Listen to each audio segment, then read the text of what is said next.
Okay, let's continue. So next we talk about Theorem 5.21.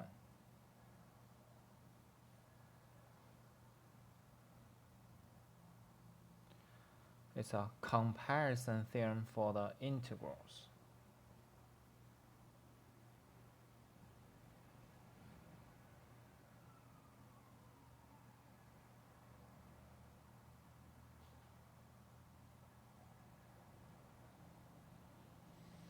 Okay, so if fg integrable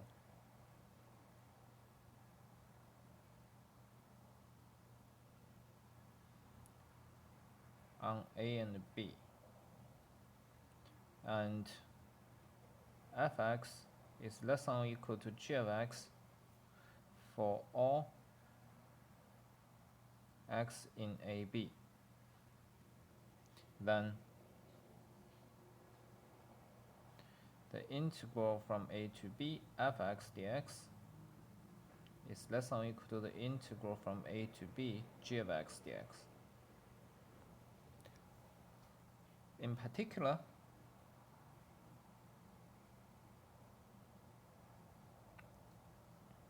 if fx is bounded between little m and capital M for all point x in AB,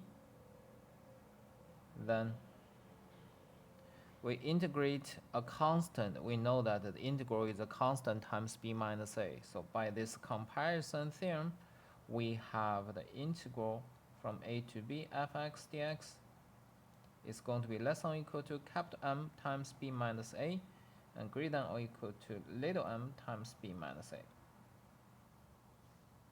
Okay, so this is one of a special case, so that's why they say in particular special case of the general result.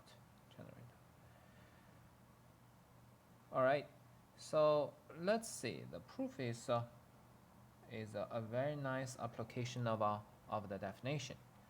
So what is the definition of the integral? Remember here in this textbook we use the upper integral, lower integral, the equal to each other. We use that version of integral. So let P be a partition of AB. So we have partition. Then because fx is less than or equal to g of x, then we know that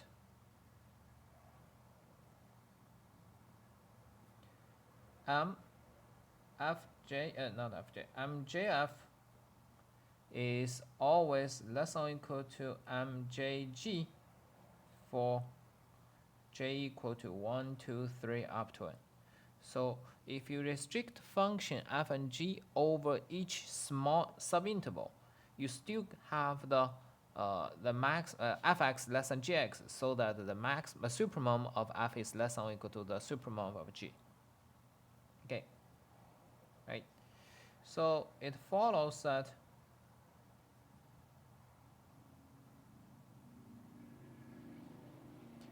when we have the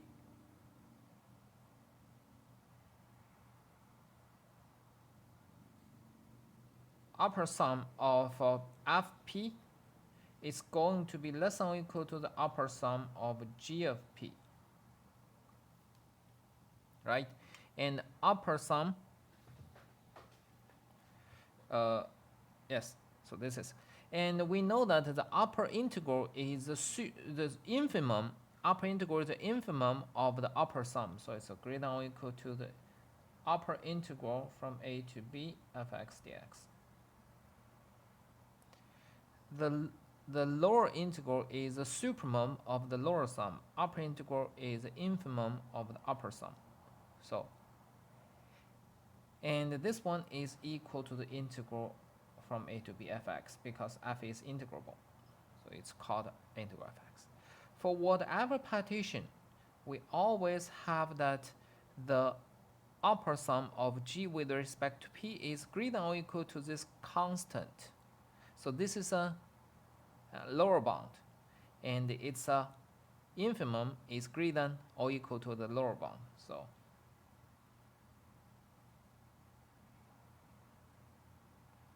is less than or equal to the infimum. Infimum is called the upper integral gx dx.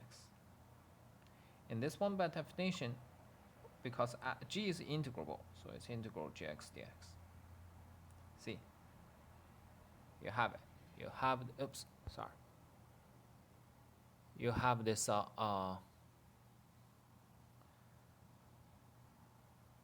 result. Yeah, for the first few 5 minutes, it was not focused, but now it's focused. So what we did is the following: we just get a partition, and we know that you have the supremum of f is always less than or equal to the supremum of g for whatever subintervals, and then you compute the upper sum and upper sum for f and upper sum for g. Then you have the corresponding inequality relation, and the upper sum is always greater than or equal to the upper integral, because upper integral is infimum, the biggest lower bound. And the upper integral is also denoted to be the integral because function is assumed to be integrable.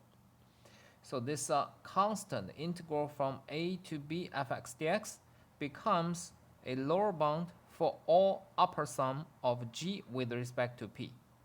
All upper sum of g with respect to p is greater than or equal to this constant. So its corresponding infimum is also greater than or equal to it.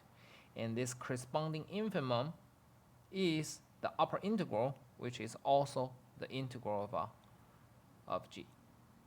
Right? So that's the situation. And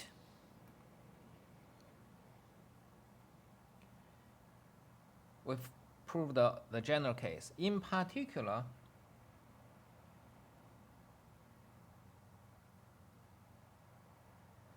if fx is between little m and a capital M, we know constant functions are integrable. So the integral from a to b little m dx is less than or equal to integral from a to b fx dx is less than or equal to integral from a to b capital M dx. In this one, we know the integral is mb minus a, and integral a to b fx dx less than or equal to capital mb minus a. And that's it. See, so it's the in particular part is just a writing of the general case. All right. So we proved the theorem 5.21.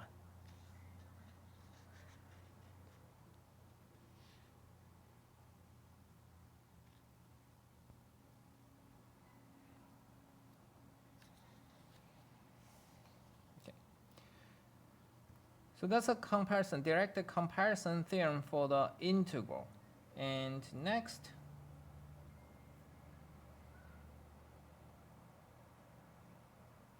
we have another comparison. If f is integrable,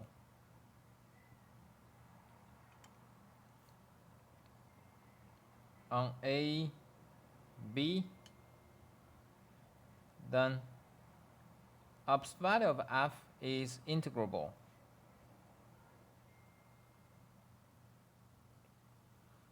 on the interval a, b, and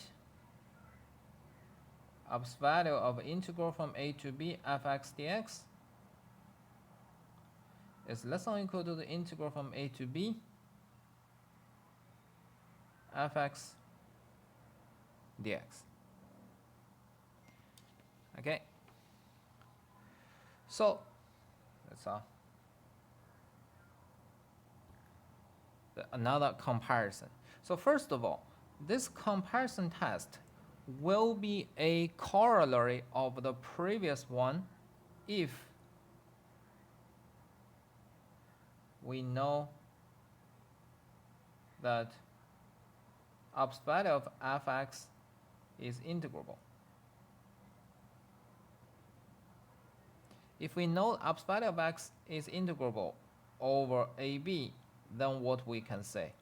We can see that fx, any function, is always bounded by ups value of fx and the negative ups value of fx. Fx is always bounded by the positive and negative ups value. That's for sure for all x in AB. Okay, always correct. And then you apply the comparison test theorem by theorem 5.21. We have the integral from a to b, negative ups value fx dx less than or equal to integral a to b fx dx less than or equal to integral a to b ups value fx dx. Okay, so just apply this comparison theorem for this sequence of inequalities, and you have this. And then we know that x is bounded by negative a and positive a. It's equivalent to say ups value of x is less than or equal to a for a positive number. So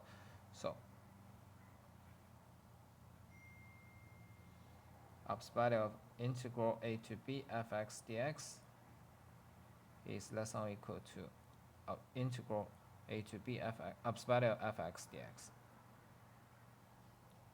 Right? So that's the proof. So the proof has this hypothesis. If we know ups value of fx is integrable, so we're going to show that fx is integrable from the condition f is integrable. Okay, so now we only need to show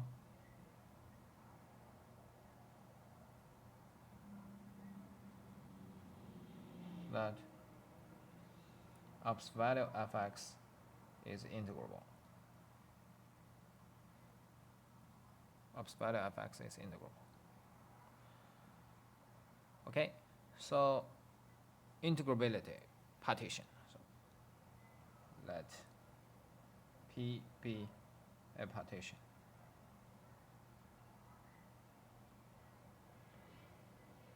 Which is x0, x1, xn of AB. So we have a partition. And then we claim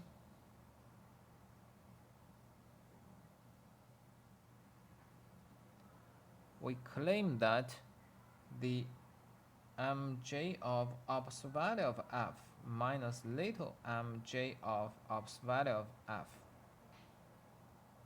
is always less than or equal to mj of f minus mj of f. So you put ups value, the difference is smaller than the difference without the ups value.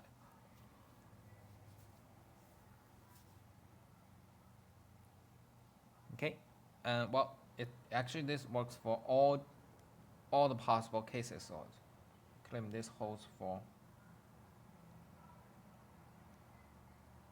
all j equal to 1, 2, 3 up to n.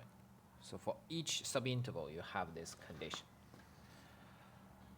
Okay, now let's try to prove it, because it works. We will focus on one interval. So let x, y be in the interval xj minus 1, xj.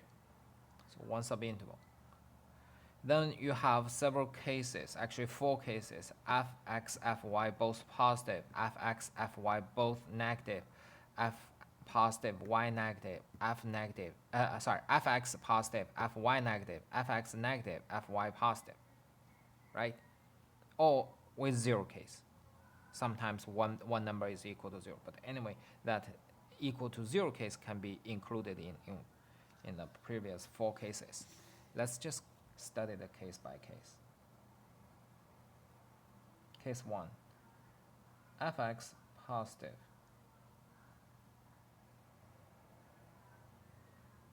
fy positive, the first case. Then ups value fx minus ops value Fy is equal to Fx minus Fy. Right? And then this quantity is less than or equal to the supremum of Fx. And this quantity is greater than the infimum, but greater to subtraction. It's less than, right? So we have this. And x can approach the supremum, y can approach the infimum. So we have the supremum of ops value of f minus infimum of ops value of f is going to be less than mjf minus little mjf. So this one give you the supremum, this one give you the infimum. All right. Okay, so this is a case of 1. Case 2. Fx less than or equal to 0. Fy is also less than or equal to 0. They're both negative, non-positive. Then the difference of ops values is going to be Fy minus Fx. This ops value give you a negative sign, cancel with this negative sign positive. This ops value give a negative sign, it's here, right? It's not difficult. Okay, and now this time, you're going to let Fx less than the supremum mjf. Fy is related to the mjf. Fx is related to the little mjf. Right? Fy is less than it, Fx is greater than it. And also, this ops value of Fx will approach, you can let it approach capital Mj of ops value of F minus this little mj of ops value of F. You let y approach to this. Okay, so you have it is less than mjf minus mjf, capital mjf minus little mjf. So just exchange the rows of fx and fy for the case 2. And case 3, we may have fx positive, fy negative. One is positive, one is negative.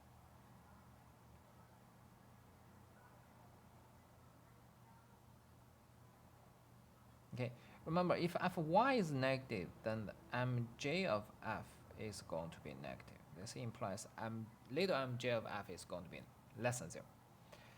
Okay, so this one, fx is positive, it's fx.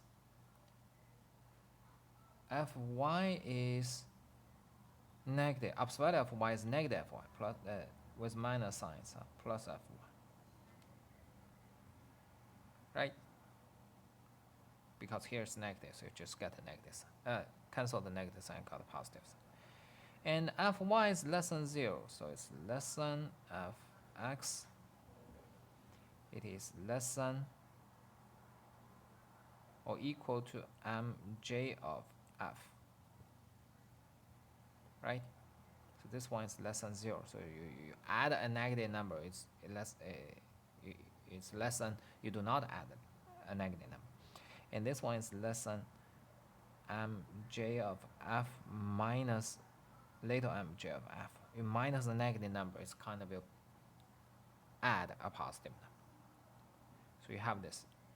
And same thing, you let x approach. This is a number independent of the choice of x and y. It's a fixed number, so you can let x approach it to mj of ops value of f, or y approach to mj of ops value of f.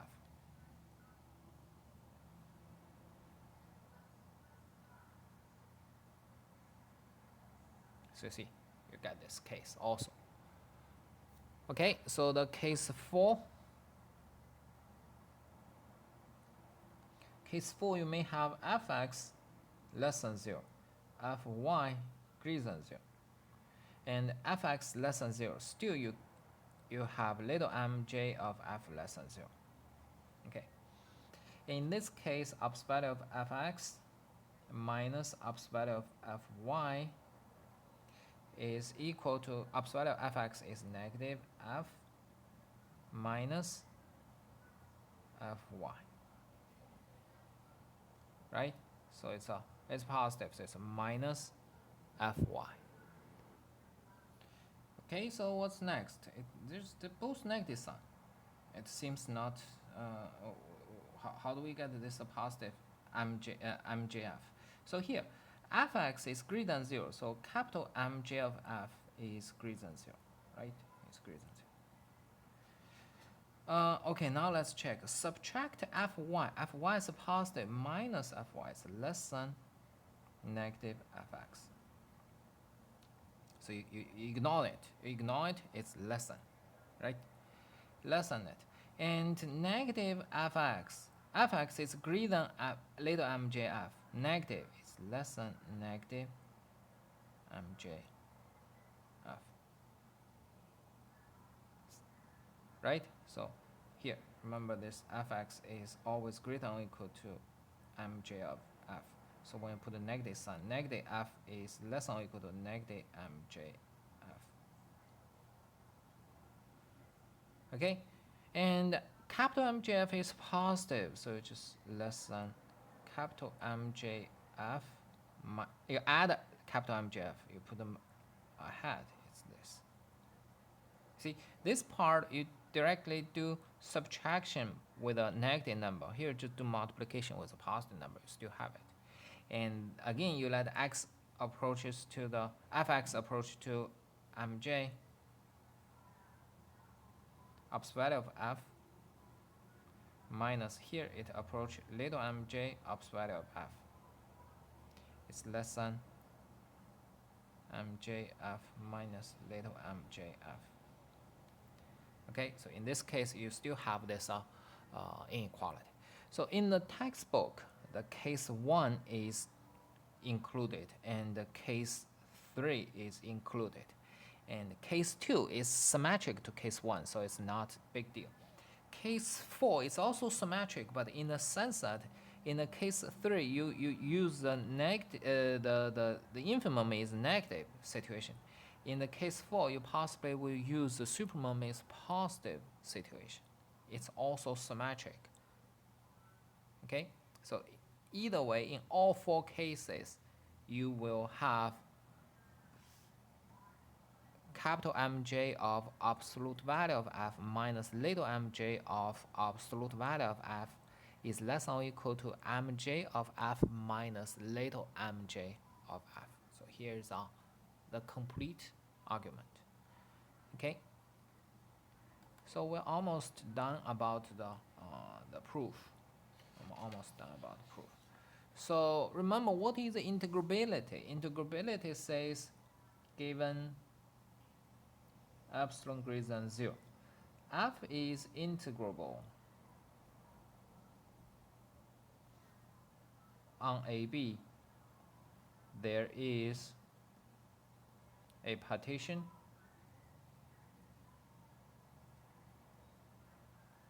P such that U f P minus L f P is less than epsilon, right? That's in integrability. And with the with this property, we know that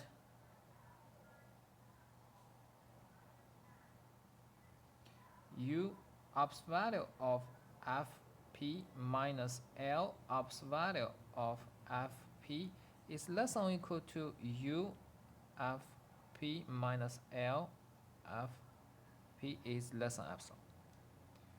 Right? That's a subtraction with a multiplication by xj minus 1. So this difference is less than epsilon. Hence, ops value of f is integrable. absolute value of x is integrable on AB. All right, so you're done. Because this is integrable, and we already had the discussion. Once it is integrable, we can apply the previous theorem to claim the theorem. All right. So that's the second comparison, the comparison inequality. Okay, in the first comparison inequality, we just start from the definition, the upper sum and the upper integral. In the second comparison stuff, we actually prove that absolute value of fx is integrable if f is integrable. We prove this case. And next, we're going to show that if two functions are integrable, then the product of these two functions is also integrable.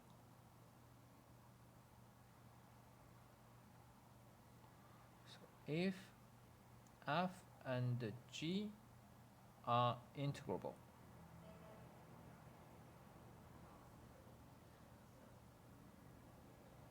on AB, then so is f times g. F times g is also integrable on AB. Right? Okay, now let's see. Now let's see.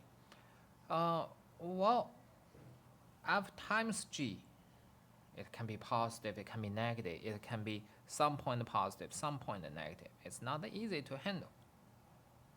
But we know that f times g is f plus g squared. F plus g squared is f squared g squared minus plus 2fg. So you subtract f squared, subtract g squared, and divided by 2. F times g is a combination of all the product squares. And f integrable, g integrable, then f plus g is integrable.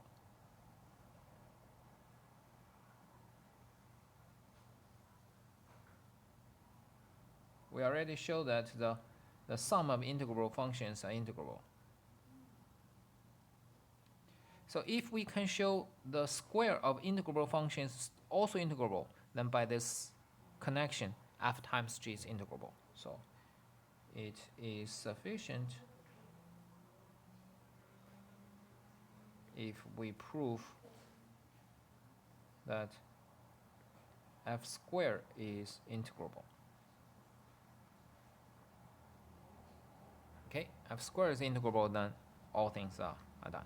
So the advantage of squares, it's positive, and there's some properties, square, difference, subtraction stuff. So it's more handleable than f times g. Okay. So now let's see what is integrability of f squared. So again, we start from the definition. So we know that mjf square, it is equal to mjf with absolute value and then square. Little mj of f square is it is equal to little mj absolute value of f and square. Okay. So there is a minor thing. So here you must put absolute value. Be careful here. This one and this and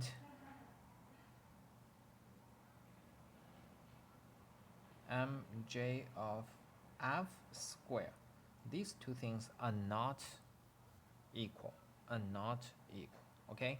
So for example, if we have fx like equal to x over the interval -2, -1, -2, -1, then mj of f is equal to -1. Mj of f is equal to -1, but Mj of f square is equal to 4.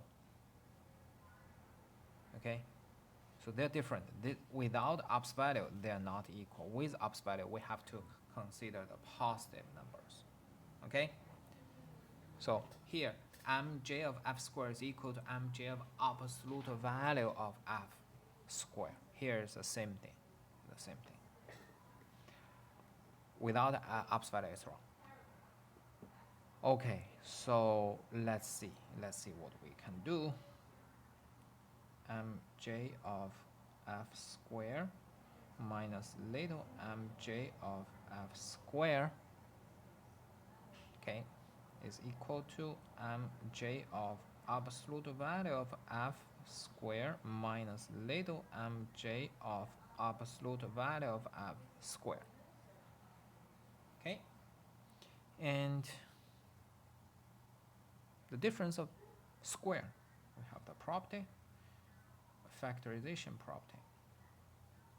Capital Mj absolute value of f minus little mj absolute value of f times mj of absolute value of f plus mj of absolute value of f. Right? So simple factorization. And this difference we need it. But here this one, remember f is what? F is bounded. So they're positive. We're talking about it's a positive. They're both less than some bounds, upper bound, 2m, and mj of absolute value of f minus little mj of absolute value of f, where capital M is equal to the supremum of fx with absolute value x in AB. X in AB. All right, so that's the control. This is the control. And this works for each subintervals. We're going to multiply this inequality by xj minus 1. Multiply this inequality by xj minus 1, which is positive. It's a positive. And sum them up from 1 to n. If we do that, what we get? We will have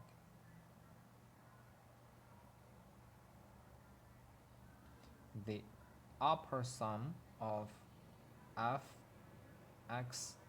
square p minus a lower sum f square p is less than or equal to 2 capital M upper sum of absolute value of fp minus a lower sum absolute value of fp.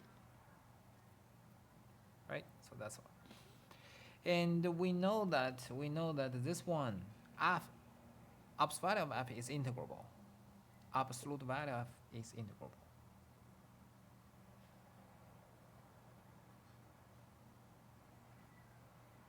So we can see that f square is integrable because the difference of the upper sum and the lower sum is controlled by the difference of upper sum and lower sum of a integrable function. That from the definition of epsilon partition, you can see f square is integrable. F square is integrable. F times g is integrable, right? So that's not a surprising news. Okay.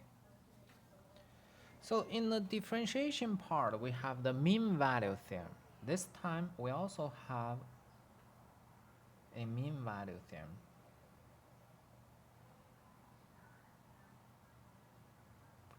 It's the first mean value theorem for integrals.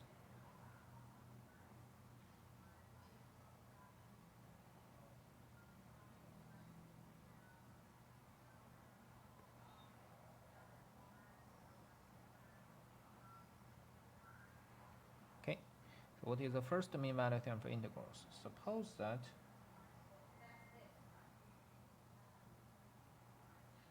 f and g are integrable on AB with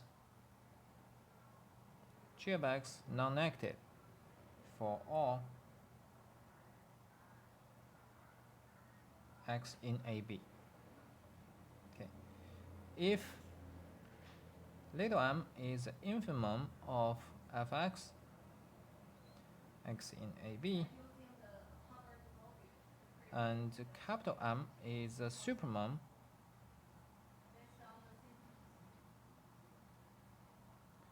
fx in AB, then there is a number C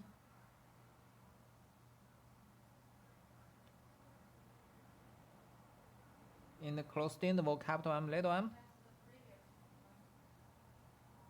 such that the integral AB fx dx fx gx dx is equal to C times integral AB gx dx. Okay, so this is a mean value. C is between little m and capital M. In particular,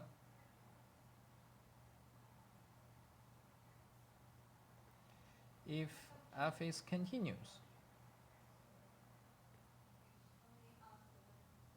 on AB, if f is continuous on AB, then there is an x0 in AB that satisfies the integral from a to b fx gx dx is equal to f of x0 integral a to b fx gx dx. So this is the first mean value theorem. First mean value theorem. All right.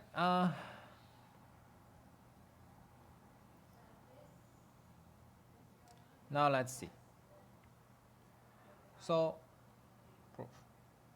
The proof is not tricky. It's like standard proof. So first we know that little m is less than or equal to fx and less than or equal to capital M for all x in AB. This comes from the infimum supermum condition. Okay, having inequality and g of x is always greater than or equal to 0. Then we're going to multiply this inequality by the positive number, non-negative number. So we have that mgx less than or equal to fx gx less than or equal to capital mgx. Remember, f, g are integrable, so all three functions integrable. All three functions are integrable. All three functions integrable then by the comparison theorem.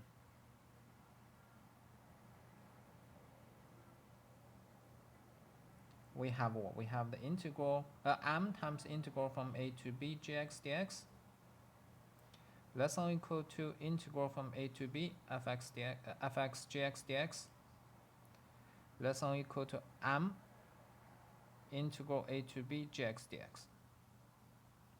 Right? That's a comparison. We compare them. Now let's see. If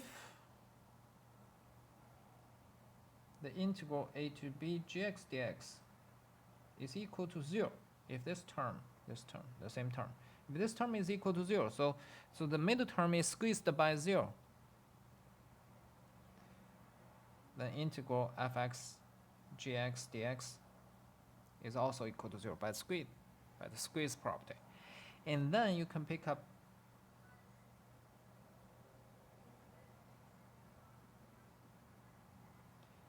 any number c between little m and capital M, such that the integral ab fx gx dx is equal to c times integral ab gx dx. Because this one is 0, this one is also 0. So 0 times whatever number is 0. So this is a trivial case. If this integral ab gx dx is not equal to 0, if this term is not equal to 0, so we define c equal to the ratio of integral fx gx dx and integral ab gx dx. We just define c to be this. And then what do we have? We have m integral ab gx dx less than or equal to c times integral ab gx dx less than or equal to m times integral ab gx dx. Right? So c whatever c can be 0, c can be positive, negative, whatever, we don't care. And remember, this is non-zero, this is also positive or non-negative, right? Non-negative. Then we just it's not zero, and then it has to be positive because g is a positive. It's not zero, it must be positive by the comparison. So if it's positive,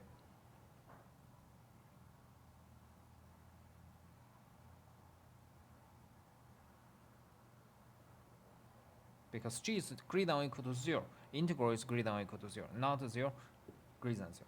So you just cancel those terms or multiply the reciprocal of this positive number. So you have m less than or equal to c less than or equal to capital M. So we have this. Same thing. That's same thing. Right? And if f is continuous,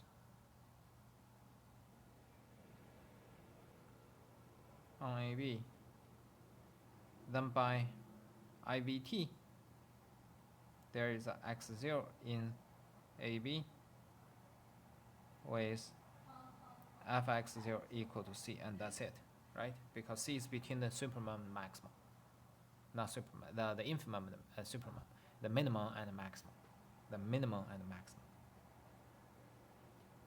right? So that's a IVT property of the continuous function. Otherwise, the c is just c. The fx may not reach c.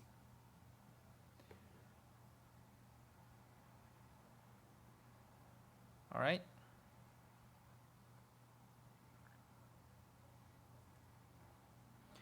Okay, so we stop the video at this point, and we're going to